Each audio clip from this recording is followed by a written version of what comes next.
बताना चाहेंगे कि वेक्टर मतलब क्या होता है। वेक्टर को हम किसे हिंदी में कहते हैं सदिश। तो यहाँ पे देखिए हमारा जो परिमाण दिया है क्या है, परिमाण। तो ये जो परिमाण हमारा है इसे इंग्लिश में हम क्या कहते हैं, मैग्नीट्यूड कहते हैं। तो इसका परिभाषा ये है कि संख्या और मात्रक के गुणनफल को हम क्या कहते हैं, परिमाण कहते हैं। तो यहाँ पे देखिए हमारे संख्या में, जैसे कि आप लोग जानते हैं, संख्या में जिसे हम नंबर कहते हैं, क्या कहते हैं, नंबर। इंग्लिश में हम नंबर कहते हैं और हिंदी में संख्या कहते हैं, ठीक है। एंड यूनिट, यूनिट यानी मात्रक के गुणनफल को हम क्या कहेंगे, परिमाण कहते हैं, ठीक है, परिमाण। ये हमारा क्या है, हेडिंग है सदिश का प्रदर्शन। तो ये जो हमारा सदिश का प्रदर्शन है, इसे इंग्लिश में हम कहते हैं रिप्रेजेंटेशन ऑफ ए वेक्टर। तो जो हमारा रिप्रेजेंटेशन ऑफ ए वेक्टर है, इसका हम देखिए यहाँ पे दिया है, पहला हमारा दिया है ग्राफीय। तो यहाँ पे हम पढ़ेंगे, नेक्स्ट में दिया है इसमें, सदिश को तीर के द्वारा प्रदर्शित करते हैं। यहाँ पे हमने आप लोग को बताया कि वेक्टर मतलब सदिश ही होता है। तो यहाँ पे नीचे दिया गया है कि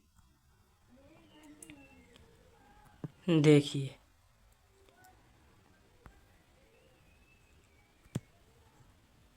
तो ये हमारा क्या है, यहाँ पे आप लोग देख सकते हैं इसको, ए को, यहाँ ए जो है हमारा क्या है, वेक्टर के रूप में ये जो तीर है ना, इसी को बोल रहा है कि प्रदर्शित करते हैं, किस सदिश को है, तीर से प्रदर्शित करते हैं, ठीक है। नोट में यहाँ हमारा दिया है, यहाँ पे देख सकते हैं, नोट्स है, सदिश का परिमाण कभी भी ऋणात्मक नहीं होता है, ठीक। ये वेरी वेरी इम्पोर्टेंट है आप लोगों के लिए कि सदिश का जो परिमाण कभी भी ऋणात्मक नहीं होता है। यदि ऋणात्मक चिन्ह आएगा तो वह केवल दिशा बताएगा, क्या बताएगा, दिशा। यहाँ पे नीचे देखिए हमारा पहला समांतर सदिश है, जिसे हम इंग्लिश में पैरेलल वेक्टर कहते हैं। तो यहाँ पे देखिए हमारा एक पहला है ए वेक्टर, दूसरा है बी वेक्टर, तीसरा है सी वेक्टर। तो इस प्रकार से जो है हमारा क्या है, सदिश वेक्टर, समांतर वेक्टर जो है पैरेलल वेक्टर।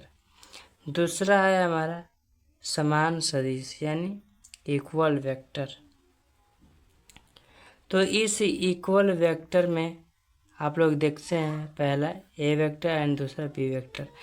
तो इस इक्वल वेक्टर में हमारा जो है पहला वेक्टर के बराबर ही दूसरा वेक्टर होगा, यानी दिशा भी समान होगा और लंबाई भी समान होगी, ठीक है। तो यहाँ पे आप लोग देखिए दिया हुआ है कि समान सदिश समांतर सदिश हो सकते हैं। ये जो हमारा क्या है, इक्वल वेक्टर है, ये समांतर सदिश हो सकता है, लेकिन समांतर सदिश समान सदिश नहीं हो सकते। है समझ? यहाँ पे आप लोग देखिए, ये जो हमारा है ये समांतर क्या है, सदिश है। तो ये जो हमारा समांतर सदिश है ये समान सदिश हो सकता है, लेकिन सॉरी यहाँ पे देखिए ये हमारा बताया गया है कि समान सदिश जो है समांतर सदिश हो सकता है, ठीक है। लेकिन ये जो हमारा समांतर सदिश है समान वेक्टर नहीं हो सकता, समान सदिश नहीं हो सकता। क्योंकि आप लोग देखिए यहाँ पे हमारा ए वेक्टर बड़ा है, बी वेक्टर भी बड़ा है, सी वेक्टर क्या है, छोटा है।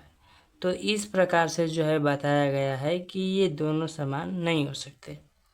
ये जो हमारा समान सदिश है समांतर सदिश के बराबर हो सकता है, लेकिन समांतर सदिश जो है इसके बराबर नहीं हो सकता।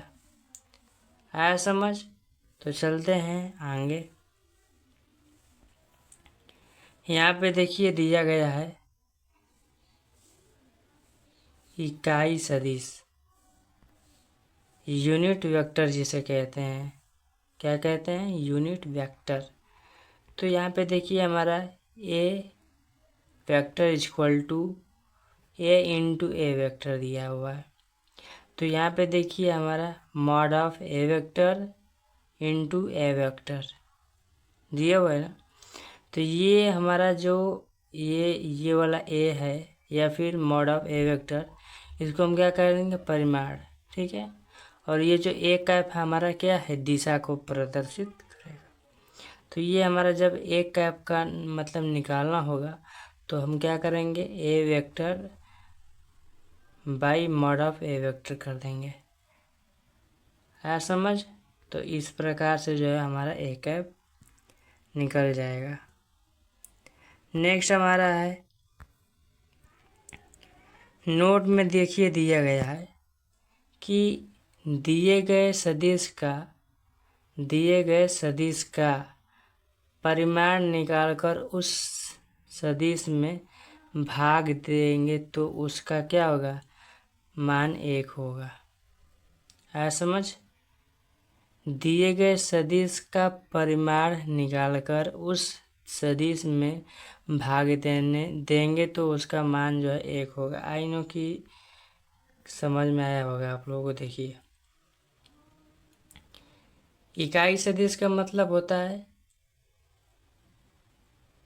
ये कि जब आप जो यूनिट वेक्टर होगा उसका जो है हम परिमाण निकालेंगे और उस सदिश में भाग देंगे तो उसका मान जो है कितना होगा?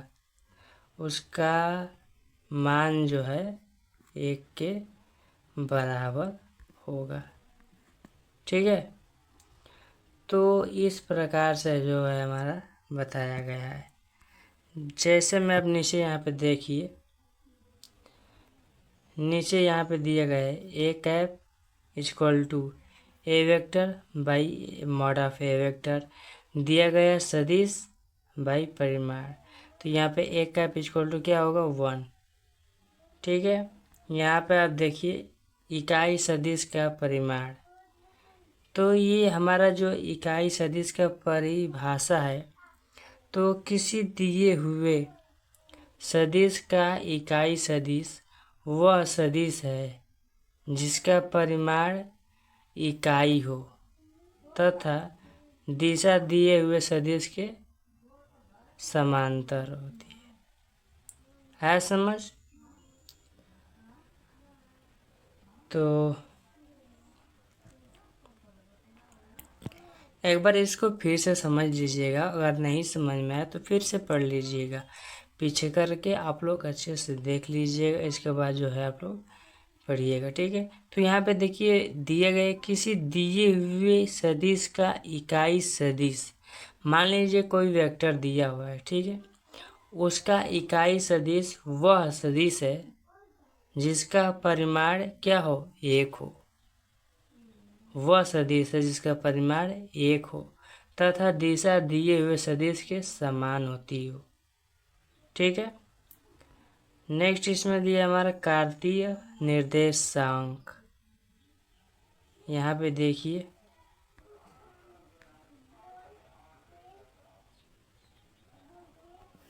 यहाँ पे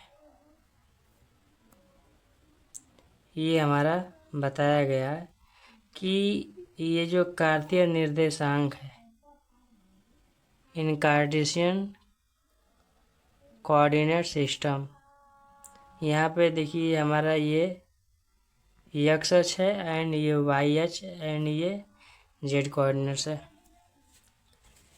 तो यहाँ पे देखिए आई, ये जो हमारा यक्स अक्ष है इसको, इस पे हमारा आई होता है, ठीक है, एंड वाई वाले पे जे कैप होता है, ठीक है, एंड जेड वाले पे के होता है। तो यहाँ पे ऋणात्मक सदिश आप देख सकते हैं दिया हुआ है कि नेगेटिव वेक्टर, तो नेगेटिव वेक्टर का मतलब ये होता है कि